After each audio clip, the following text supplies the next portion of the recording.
Well, thank you, REA. It's a joy to be with this group. And I noticed James Ofu has joined us from Cote d'Ivoire. Welcome. And that I thought recipe for spiritual well-being in these challenging times sounded much more fun than prescription for spiritual well-being. And I hope this time is sort of like the stone soup story.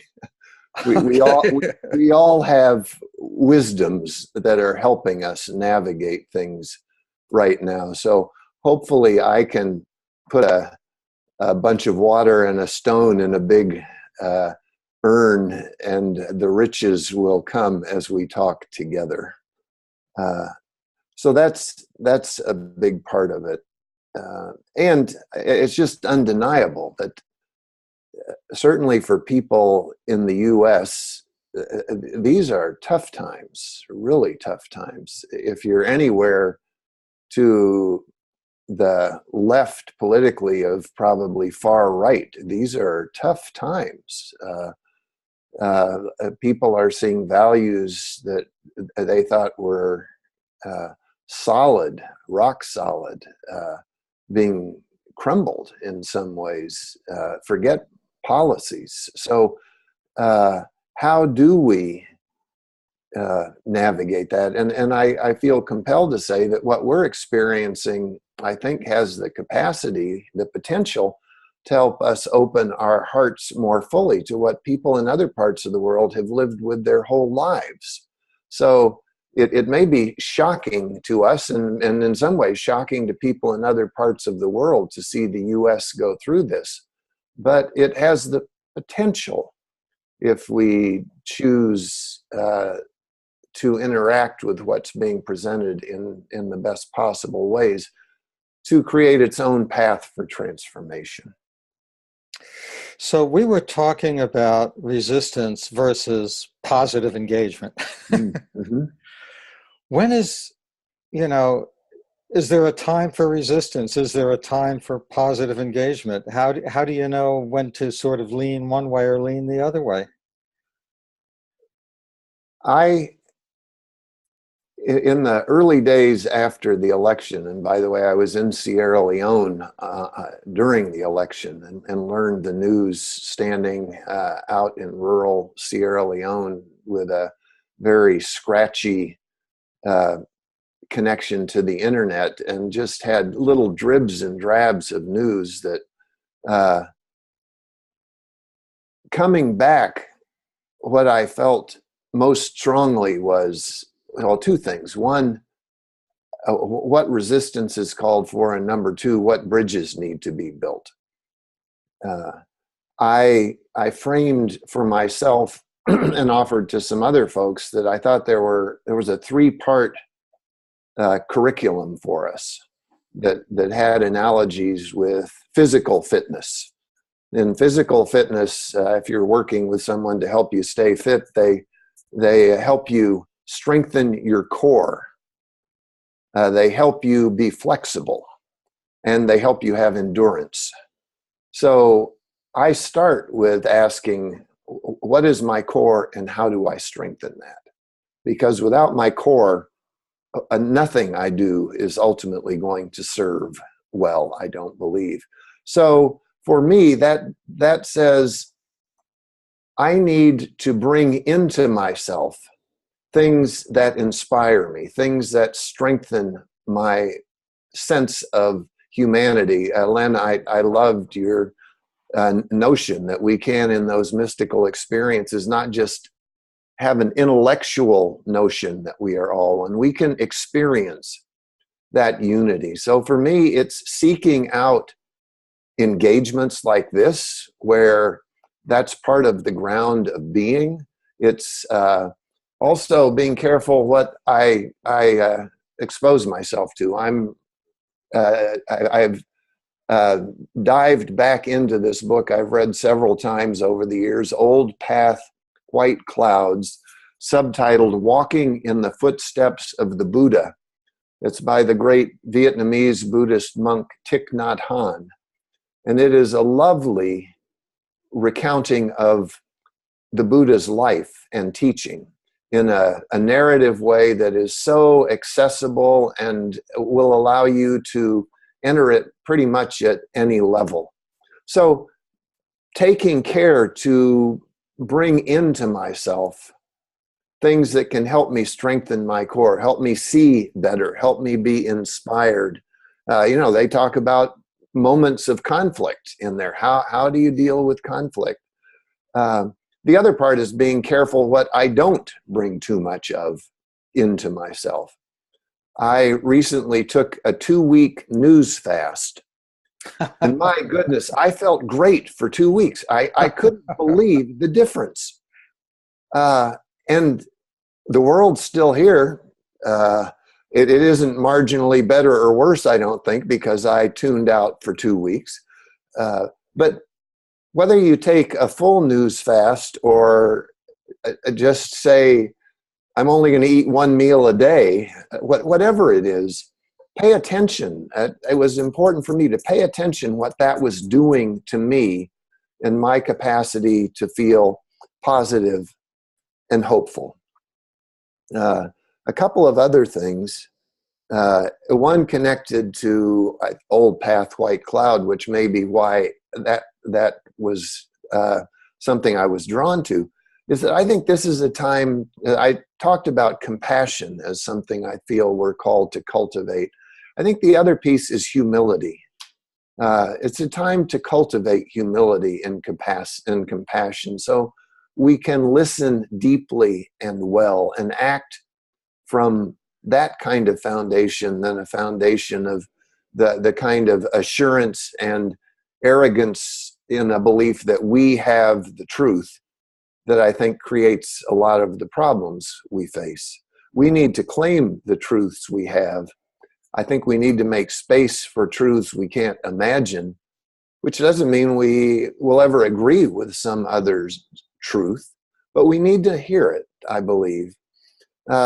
And lastly, I would say we need to keep a good perspective and find the kinds of positive engagements. The two ways I'm really fed right now in a positive way is through work in Sierra Leone, where over the last 2 years plus, coming out of the devastation of Ebola, Catalyst for Peace, working with a partner organization we helped co-found there called Fumble Talk, has developed a people's planning process where now the national government is in the process of creating a framework to make people the center of the planning all over the country.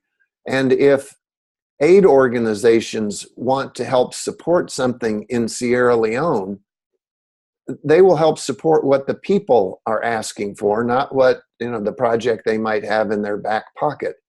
So it's so exciting to see people from villages standing up and saying, we have the right to be the architects of our own future. A key part of that, and Bonita, this certainly connects with your 50-50, has been the emergence of women as leaders. Not that long ago, most women in Sierra Leone were in the kitchen, working on the farm, taking care of the kids. No voice in the public arena. That's changed with the proliferation of Peace Mothers groups across the country. And the other piece for me is connecting that work with, now we're working with a colleague organization in Kenya.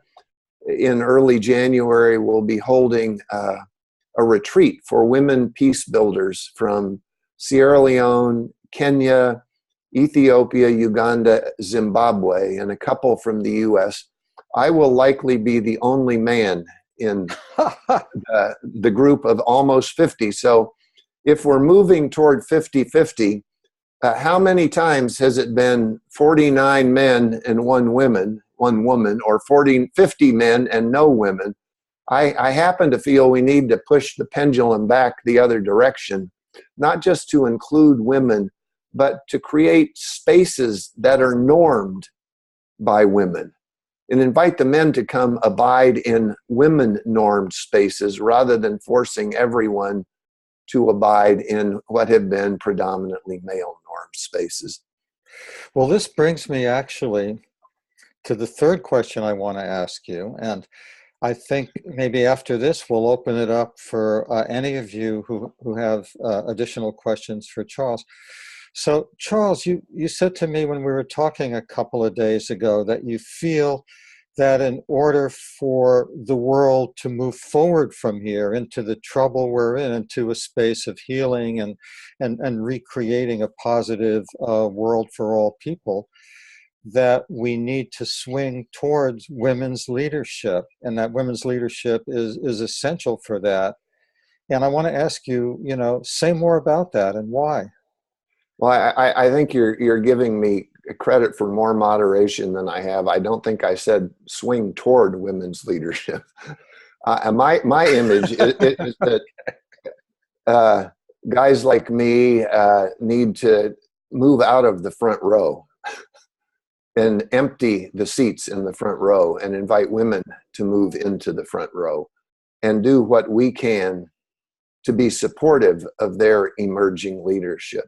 My sense is that so many of the difficulties we are in terms of our relationship with Mother Earth, in terms of our relationship with each other, can be traced to a predominantly masculine way of being, a masculine way of leading that is aggressive and competitive and aims at dominance all too often, exploitation.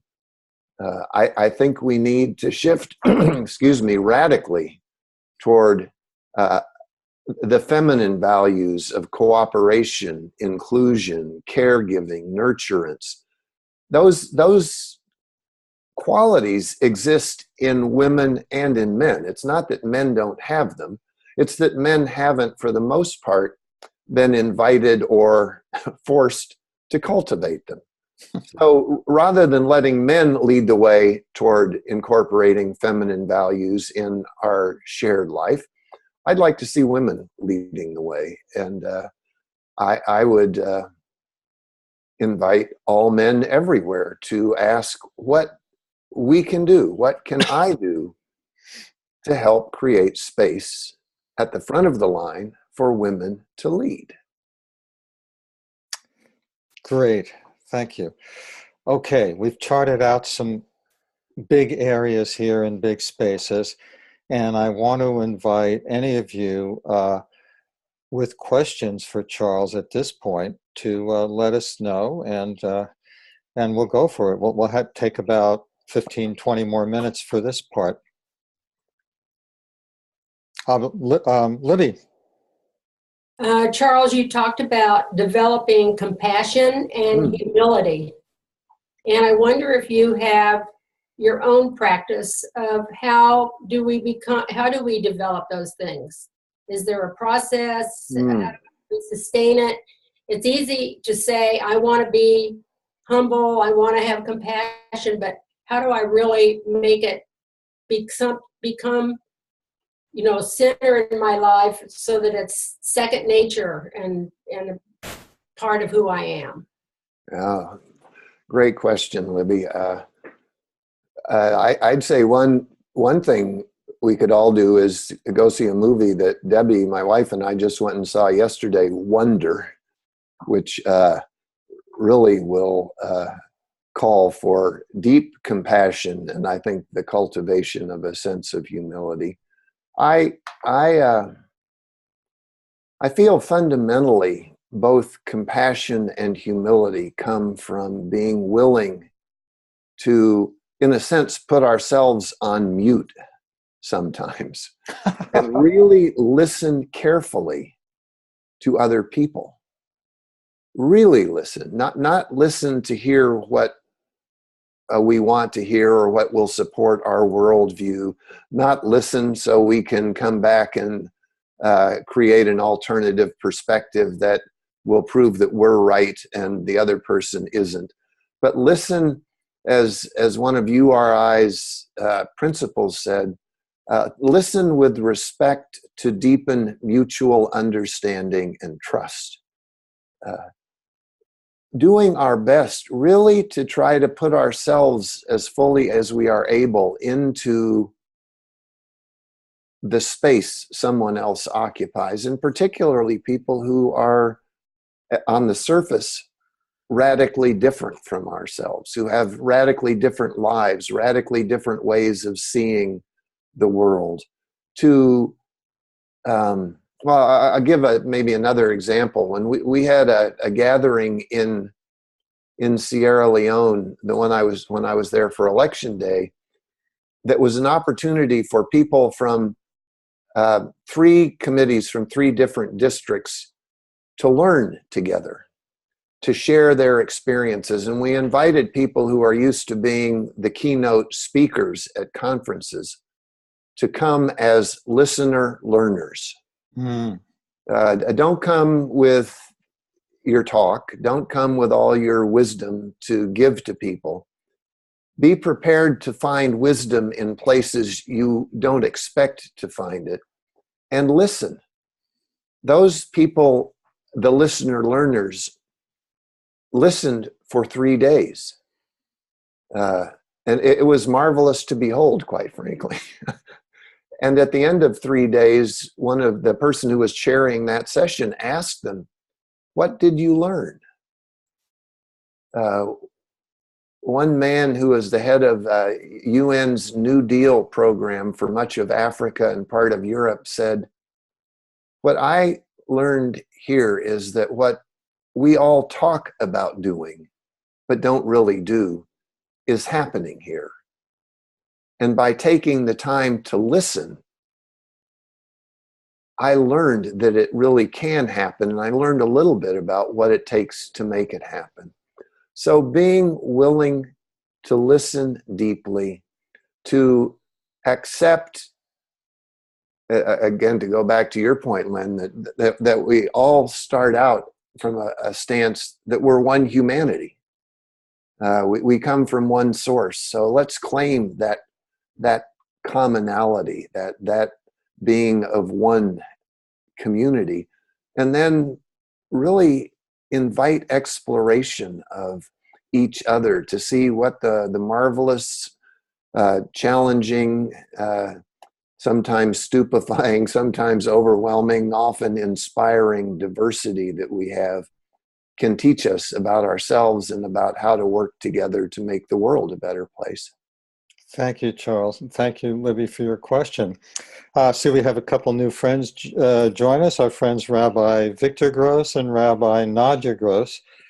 So now we have 2 pastors and 2 rabbis, and we're having a good conversation here. And James Ofu from Cote d'Ivoire, welcome. Also, so we're in the midst of a group interview right now that people who are here are asking Reverend Charles Gibbs some questions based on our earlier discussion. And who's got the next question? Benita.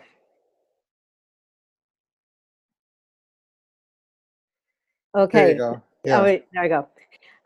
Thank you, Charles. It's so exciting to hear what you're doing and the impact that you're having in really in the structure, in the system of the government, the community, etc. Of course, I want to talk to you more about women and the role of women and what I think is important. And if you want to take that offline, I'd be happy to. I want to be sure to be able to do that. But I'd be happy to do that, Benita. Okay, all right.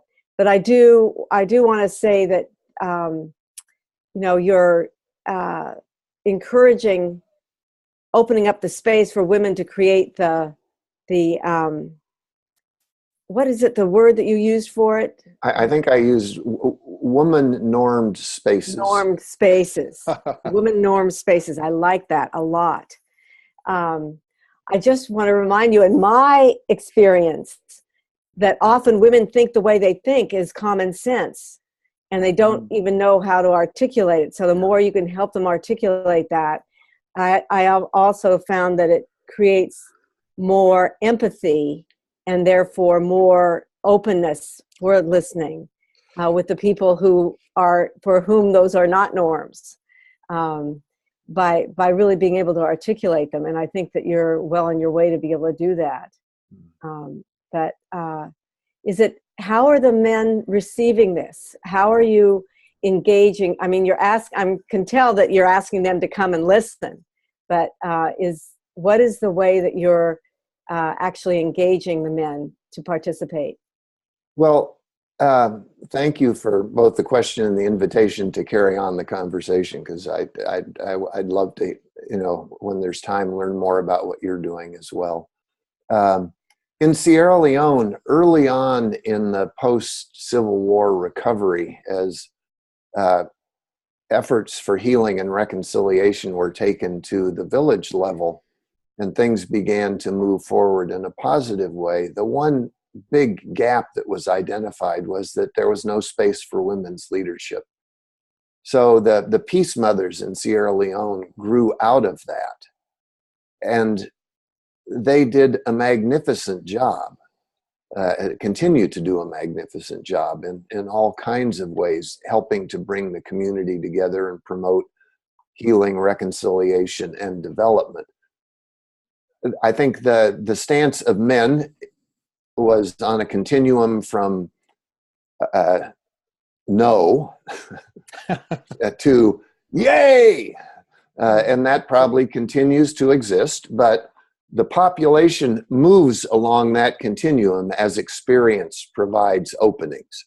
So I think there are far more men now who are cheering and supporting women's leadership than there are men who are saying, absolutely, this is horrible. But that's the array. And my sense is it is experience ultimately that helps change people's hearts.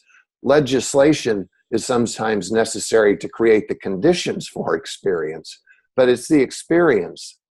And the other thing I'll say, when I was in Kenya in February with a colleague of mine, Amy Chikowski, we were there to co-convene 3 different circles of grassroots peace builders, one in Nairobi proper, one in Kibera, which is the largest informal settlement or slum that's part of Nairobi, and on the coast in Mombasa.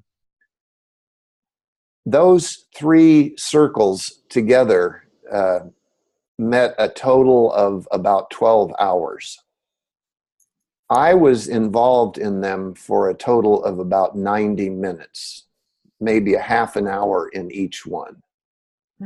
I was there long enough to be part of the introductions, to explain how important I felt women's leadership was for a positive future for not just humanity, but the whole Earth community, to apologize to the women for all of the damage men have in the past and continue in the present to inflict on women, and to say I believed it was critically important for women to have their own spaces.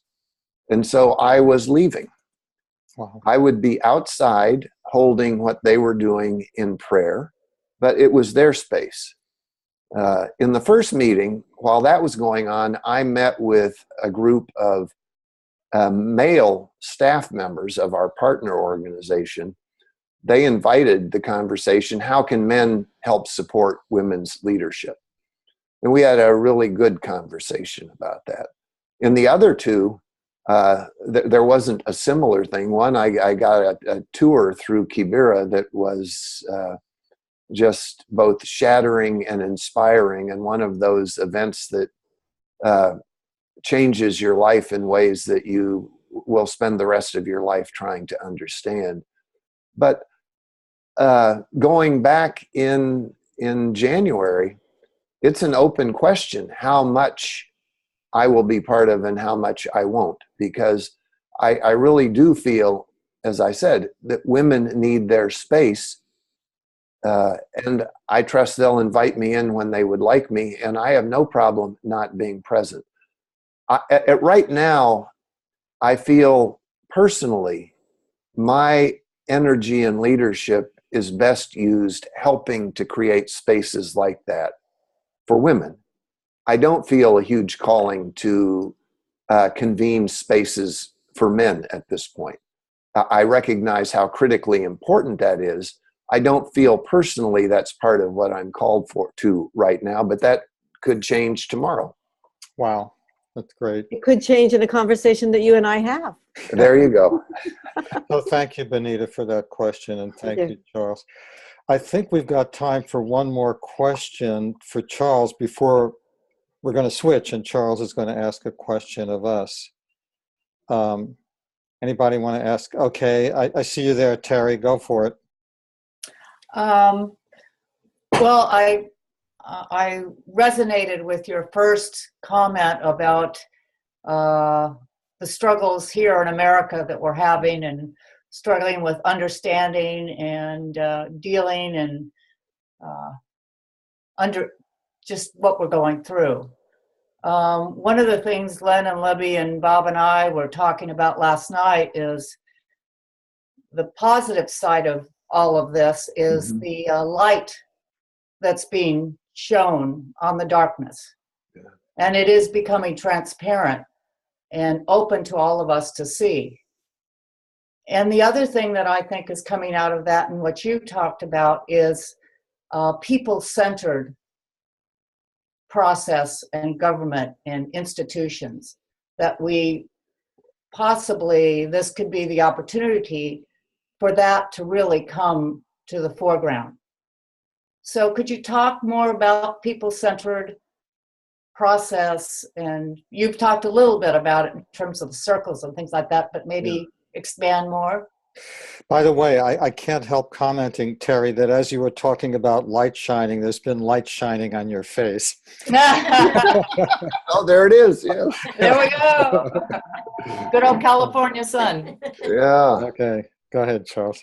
So, I'm sorry, my phone is ringing. I'm going to pause just a minute till it stops making noise.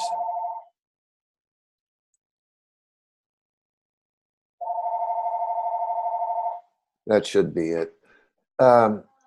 I'll connect to the work in Sierra Leone, where the colleague we work with most closely, a human rights activist named John Cocker, was instrumental in helping to create a Truth and Reconciliation Commission following the Civil War.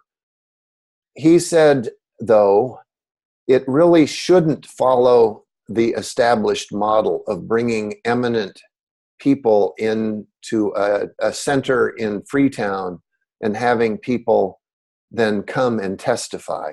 If there's really going to be healing and reconciliation, it needs to happen out in the villages where perpetrators and victims are being asked to resume, quote unquote, normal life living side by side. So John and the founder, president of Catalyst for Peace, Libby Hoffman, started working together about 10 years ago, well before I became involved, and they created a process, Fumble Talk, which is also the name of the organization. It is Creole for Family Talk, which was a traditional process for working through conflict that had fallen into disuse and disrepair during the Civil War. Basically, it was founded on the notion that the integrity of a community requires that all the members be included. There's a saying something like, there is no bush you can throw a bad boy behind and make him disappear. You need to continue to include, enfold, incorporate in the community. So over the space of about 6 years, Fumble Talk went from piloting a process like that basically was founded on the people in local communities, first of all, saying, yes, they did want to reconcile, then becoming the agents of their own reconciliation with support from the outside. In the process of reconciling, they inevitably started becoming involved in questions of development. So how do we grow from here? And that process was really going wonderfully well in many parts of the country, and then Ebola hit with its absolute devastation. As one person said to me on a visit I made there, one of the, perhaps the most horrible thing about Ebola was that it made love deadly. That touching someone you loved was the vehicle for death. So to come out of that, what John Cocker and others were clear about was they didn't want to see what had happened after the Civil War, which was a lot of outside force and resource saying what needed to happen and how being imposed on the people. So we began, again, with a small pilot, just bringing together people in villages who said, yes, we would like to be the architects of our own future. Bringing together clusters and asking them to create a vision and, in a sense, a plan for the future they wanted to inhabit. We started bringing together larger and larger stakeholder groups, people who would all need to be part of a vital partnership, but who generally didn't talk to each other. So they were more often in competition than cooperation. Here's a shift from a masculine way of being toward a more feminine way of being. Let's find ways to cooperate with each other. And piloting that in 3 districts, giving people the right to claim their voices, which is a right they should have to start with. They shouldn't need to have it given to them. And inviting really inclusive conversation, inclusive visioning. At a certain point, as I said earlier, folks from the UN, from the national government, other big international organizations said, wow, this is what we talk about, but we don't really do it. So it's still in the early stages of an experiment, but I think a pretty remarkable one. We have many more channels for local organizing and helping to create dialogue in civil society here than existed in Sierra Leone. But I think we more and more not only have gerrymandered districts in Congress, we tend to live gerrymandered lives. We don't get out of our own district and really discover who the folks in the districts around us are and why they believe what they believe. So I think that is an important part of this, built on clarity about our core values. There are things that I'm willing to be flexible about and how you would achieve something, but I'm not willing to buy into something that discriminates. I'm not willing to buy into something that demonizes other people. I'm not willing to buy into something that installs a supremacy of a certain class or color of people. So to me, that's not the venue, or that's not the goal of the conversation. I might want to understand more deeply why someone feels that way and see if there's a way we can find our way toward common values. But if we don't have those conversations, and we start, I think you don't start with the hardest conversation. It's an old community organizing maxim that you try to get some easy wins to start with. Instead of going from one end of the continuum all the way to the other and hoping you can talk, you might just want to go around the block to start with, and build skill at having those conversations and discover where you can be more open. where someone else might be more open. So, you know, your example in Africa is really such a beautiful example of I think Terry's question of, you know, connecting with the light that comes out of the darkness.